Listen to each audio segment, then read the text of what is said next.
हरिओम. आज मंगळवार 4 मार्च 2025. सद्गुरू ब्रह्मचैतन्य गोंदवलेकर महाराज आज आपल्याला प्रपंचाचं स्वरूप समजून घेऊन नामात राहावं. ऐकूया त्यांचे विचार. आपलं जीवन किती अस्थिर आहे हे लढाईच्या काळात चांगलं समजून येतं. अशा अस्वस्थतेच्या काळात मनाने घाबरू नये. काळजी न करता शांत चित्ताने भगवान नामात कर्तव्य करीत राहावं. काळजीला म्हणा कारण असं काही लागतच नाही, कारण ते आपल्या काळजापर्यंत नव्हे, काळजापाशीच असते. काळजी करायचीच म्हटलं म्हणजे कोणत्याच गोष्टी तिच्यातून सुटत नाहीत. काळजीमुळे मानसिक शारीरिक त्रास होतो.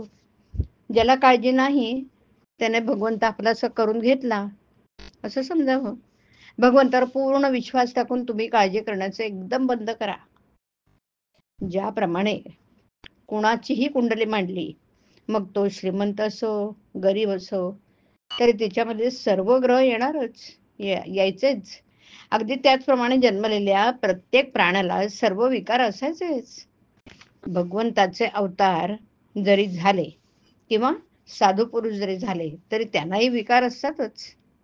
अर्थात त्या विकारांच्या बरोबर प्रेम, दया, शांती, क्षमा हे गुणही त्यांच्या अंगी असतात. ग्रह हे या जन्माचे आहेत, पण विकार हे मागच्या जन्मापासूनच आलेले असतात. या विकारांना वश न होता, म्हणजेच त्यांचं नियमन करून गुणाचं संवर्धन करणं हे प्रपंचात मनुष्याला शिकायचं असतं. कुटुंबातल्या व्यवहारामध्ये प्रत्येक घटकाने आपापलं स्थान ओळखून असावं. ज्याला स्वतःच्या मुलाबद्दल प्रेमामुळे इतकी खात्री असते की आपण सांगितलेले आपल्या मुलं केल्याशिवाय राहणार नाही, तो बाप खरा. ज्याला अशी उत्सुकता असेल की वडिलांनी आपल्याला सांगावं आणि आपण ते करावं, तो मुलगा खरा. बापाचा पैसा हा मुलाने अनितीने वागण्यासाठी नाही. जो मुलगा अनितीने वागतो त्याला बापाने पैसा देऊ नये. ज्याप्रमाणे वर बसणाऱ्यांची मान पाहून घोडा दांडगाई करतो, अगदी त्याचप्रमाणे बापाचं पाणी ओळखूनच मुलगा वागतो. गृहिणींनी स्वतः स्वयंपाक करून घरातल्या माणसांना जेवायला घालावं.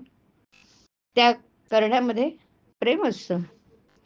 प्रत्येक गृहिणीला घरामध्ये थोडे तरी काम पाहिजेच.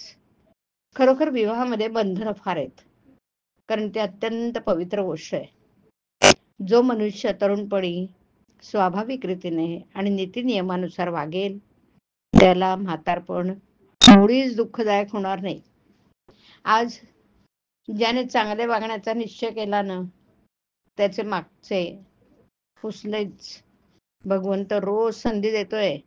आज सुधारले आणि कालचे पुन्हा केले नाही म्हणजे पूर्वीचे नाहीसे होते. हीच संधी. जो शहाणा असेल त्याने समजून आणि जो अडाणी असेल त्याने श्रद्धेने बंधनं पाळावीत. हरिओम. हरिओम तत्सत. हरिओम.